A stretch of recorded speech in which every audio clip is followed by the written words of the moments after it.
दोस्तों, cash transaction को लेकर एक नई अपडेट सामने निकल कर आई है। अब अगर आप कैश ट्रांजैक्शन करते हैं तो 1 अप्रैल 2026 से सरकार ने नियमों में बदलाव करते हुए इसे और ज्यादा सख्त कर दिया है। अब आपके कैश पर 100% टैक्स और पेनल्टी लगाई जा सकती है। अगर आप ये सोच रहे हैं कि कैश में लेन देन करके आप सरकार की नजरों से बच जाएंगे या आपको टैक्स नहीं देना पड़ेगा, तो ये आपकी बहुत बड़ी गलतफहमी हो सकती है, क्योंकि आपके हर कैश ट्रांजैक्शन पर नजर रखी जाती है। आप बैंक में पैसा जमा करें, किसी से लें या किसी को दें, अगर कैश शामिल है तो उस पर इनकम टैक्स डिपार्टमेंट की नजर बनी रहती है। और अगर कभी आपको विभाग पकड़ लेता है और आप उस कैश का सही सोर्स नहीं बता पाते, तो आपके ऊपर 100% से भी ज्यादा टैक्स और पेनल्टी लगाई जा सकती है। 1 अप्रैल से सरकार ने नियमों को और ज्यादा सख्त किया है और कई लिमिट्स में बदलाव भी किया गया है। इसलिए जानना आपके लिए बेहद जरूरी हो जाता है कि कैश में कितना ट्रांजैक्शन कहां और कैसे करना चाहिए। इसी वजह से आज का ये वीडियो बहुत ही जरूरी और इंपॉर्टेंट है, तो वीडियो को पूरा जरूर देखें। अगर आप चैनल पर नए हैं तो चैनल को सब्सक्राइब करना बिल्कुल ना भूलें, क्योंकि यहां पर आपको इनकम टैक्स से जुड़ी हर लेटेस्ट अपडेट मिलती रहती है, चाहे वो कैश ट्रांजैक्शन से जुड़ी हो, ITR से जुड़ी हो, नोटिस से जुड़ी हो या फिर सीनियर सिटीजन स्कीम से जुड़ी जानकारी हो। तो प्लीज चैनल को सब्सक्राइब करें, बेल आइकन को ऑल नोटिफिकेशन पर सेट करें, ताकि हमारी हर नई वीडियो का नोटिफिकेशन आपको सबसे पहले मिल सके।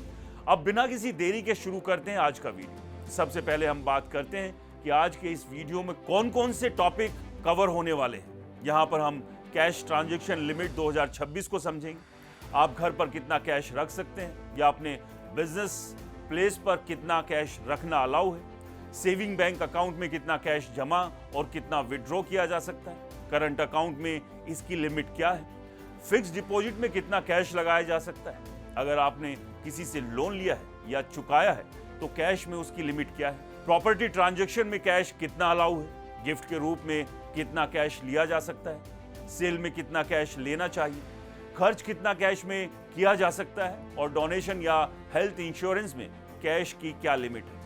इन सभी लगभग 10 महत्वपूर्ण पॉइंट्स को हम इस वीडियो में विस्तार से कवर करेंगे। सबसे पहले बात करते हैं, आप अपने घर पर या बिजनेस प्लेस पर कितना कैश रख सकते हैं। तो इनकम टैक्स के नियमों के अनुसार कोई फिक्स लिमिट तय नहीं की गई, यानी आप जितना चाहे उतना कैश अपने पास रख सकते हैं, चाहे वो 10 लाख हो, 50 लाख हो, 1 करोड़ हो या उससे भी ज्यादा। आपको कोई सीधे तौर पर नहीं रोकेगा, लेकिन यहां पर सबसे महत्वपूर्ण बात यह है उस पैसे का सोर्स। अगर कभी इनकम टैक्स डिपार्टमेंट की तरफ से सर्च, सर्वे या रेड होती है तो आपसे सिर्फ एक ही सवाल पूछा जाएगा कि यह पैसा आपके पास कहां से आया। अगर आप इसका वैध सोर्स बता देते हैं, जैसे बैंक से निकाला गया पैसा, खेती की आय, गिफ्ट, पुरानी सेविंग या फिर किसी एसेट जैसे गाड़ी या प्रॉपर्टी बेचकर मिला पैसा, तो आपको कोई दिक्कत नहीं होगी। लेकिन अगर आप उस कैश का सोर्स नहीं बता पाते हैं तो उसे अनएक्सप्लेन्ड मनी माना जाएगा। नए नियमों के अनुसार ऐसी स्थिति में लगभग 117% तक टैक्स और पेनल्टी लग सकती है। पहले जहां करीब 78% तक टैक्स और पेनल्टी लगती थी, अब उसमें बदलाव कर दिया गया है। अब 30% टैक्स, 25% सरचार्ज, 4% सेस और 200% तक पेनल्टी के साथ कुछ भार 100% से भी ज्यादा हो सकता है। साथ ही पिछले वर्षों का ब्याज भी अलग से देना पड़ सकता है। अगर कोई बिजनेस करता है और उसके पास यहां कैश मिलता है तो उससे कैश बुक, अकाउंट्स और सभी रिकॉर्ड्स मांगे जाएंगे। अगर सब कुछ ठीक और रिकॉर्ड में है तो कोई परेशानी नहीं होगी। अब बात करते हैं सेविंग बैंक अकाउंट्स में कैश जमा करने की। इसमें कोई सीधी लिमिट नहीं, लेकिन रिपोर्टिंग लिमिट होती है। अगर आप एक साल में 10 लाख से ज्यादा कैश जमा करते हैं पैन के साथ या 5 लाख से ज्यादा बिना पैन के साथ, तो बैंक इसकी जानकारी इनकम टैक्स डिपार्टमेंट को दे देता है। इसके बाद आपकी जांच हो सकती है। इसलिए हमेशा ध्यान रखें कि आप जितना भी कैश जमा करें उसका सोर्स आपके पास क्लियर होना चाहिए। कैश विड्रॉ की बात करें तो सेविंग अकाउंट में इसकी रिपोर्टिंग नहीं होती, लेकिन अगर आप साल में 1 करोड़ से ज्यादा कैश निकालते हैं तो 2% TDS काटा जा सकता है। कोऑपरेटिव सोसाइटी के लिए लिमिट 3 करोड़ है। अब करंट अकाउंट की बात करें, यहां पर कैश जमा करने की रिपोर्टिंग लिमिट 50 लाख रखी गई है। इससे ज्यादा जमा करने पर बैंक रिपोर्ट करता है और अगर सोर्स नहीं बताया गया तो पेनल्टी लग सकती है। कैश विड्रॉ पर भी बड़ी रकम पर टीडीएस लागू हो सकता है। फिक्स्ड डिपॉजिट में कैश और ऑनलाइन दोनों को मिलाकर 10 लाख की सीमा पर नजर रखी जाती है। इससे ज्यादा होने वाली रिपोर्टिंग हो सकती है।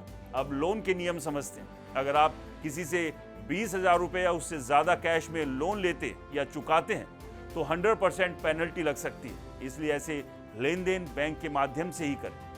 प्रॉपर्टी ट्रांजैक्शन में भी कैश पड़ सकती है। 20,000 रुपए से ज्यादा कैश एडवांस नहीं देना चाहिए और 2 लाख से ज्यादा कैश लेने पर पेनल्टी लग सकती है।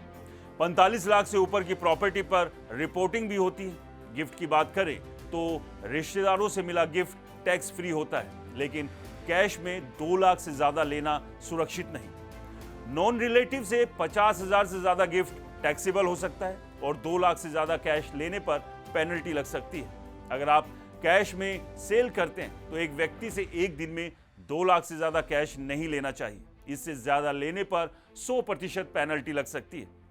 बिजनेस खर्च के लिए एक व्यक्ति को एक दिन में 10,000 रुपए से ज्यादा कैश पेमेंट नहीं करना चाहिए। ट्रांसपोर्ट के लिए सीमा 35,000 है। डोनेशन के लिए 2,000 रुपए तक की कैश में छूट मिलती है। सबसे ज्यादा पर टैक्स बेनिफिट नहीं मिलता।